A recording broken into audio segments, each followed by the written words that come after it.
کالعدم دہشت گرد تنظیم BLA نے بچوں کی ذہن سازی کر کے خودکش حملہ آور بنانا شروع کر دیا۔ دہشت گردی کے لیے تیار کی جانے والی طالبہ انٹیلیجنس آپریشن میں پکڑی گئی۔ وزیر داخلہ سندھ ضیاء النجار نے بتایا کہ خودکش حملے کے لیے بچی کی ذہن سازی کی گئی تھی۔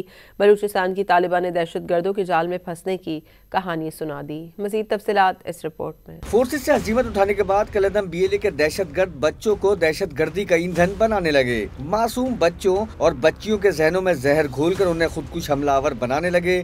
ذہن سازی کر کے بنائی گئی خودکش بمبار لڑکی انٹیلیجنس آپریشن میں پکڑی گئی، جسے کراچی میں کارروائی کا ٹارگٹ دیا گیا تھا۔ بچی والدہ سے چھپ کر موبائل فون استعمال کرتی تھی۔ دہشت گردوں کے جال میں پھنسنے والی بلوچ طالبہ نے اپنے ویڈیو بیان میں بتایا کہ کس طرح رابطہ کار نے اسے نفرت انگیز مواد دیا اور اس کے ذہن میں یہ بات ڈالی گئی کہ جان دینا ہی سب سے بڑا مقصد ہے، لیکن اب اسے سمجھ آ گئی کہ وہ تباہی کے راستے پر گامزن تھی۔ میں سوشل میڈیا استعمال کرتی تھی اور ایک دن میں نے سوشل میڈیا پر شاعری بلوچ کے ویڈیوز دیکھی۔ اسی دوران انسٹاگرام پر ایک شخص سے بات ہونے لگی، وہ بھی محرم بلوچ اور بشیر زیب کے بہت باتیں کرتا تھا۔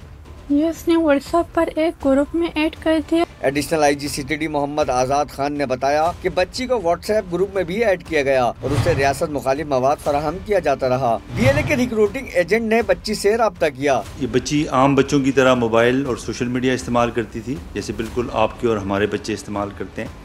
تو شروع میں بچی کو سوشل میڈیا پہ جو ہیٹ مٹیریل دیا گیا اور وہ اسی سے آہستہ آہستہ جیسے جیسے بچی اس کو یوز کرتی گئی تو اس کی ذہن سازی ہوتی۔ وزیر داخلہ سندھ ضیاء النجار نے کراچی میں پریس کانفرنس کرتے ہوئے بتایا کہ سوشل میڈیا کو بطور ہتھیار استعمال کیا جا رہا ہے۔ پاکستان دشمن عناصر قوم کے بچوں کو ملک کے خلاف استعمال کرنا چاہ رہے ہیں۔ آپ میرے پیچھے بچی دیکھ رہے ہیں، ان کو کچھ جو اینٹی اسٹیٹ عناصر ہیں انہوں نے ذہن سازی کی، مختلف حربوں کے ساتھ سوشل میڈیا پر ان کو کانٹیکٹ کیا، پھر اپنے گروپ میں اس کو ایک مخصوص گروپ تھا واٹس ایپ کا، اس میں ان کو شامل کیا۔ تنظیم ہے، انہوں نے اس کو ان کی ذہن سازی کی تاکہ یہ ان کے لیے کام کر سکے۔ وزیر داخلہ سندھ ضیاء النجار کا کہنا تھا کہ ریاست ماں کی طرح ہے، والدین ریاست مخالف عناصر پر نظر رکھیں۔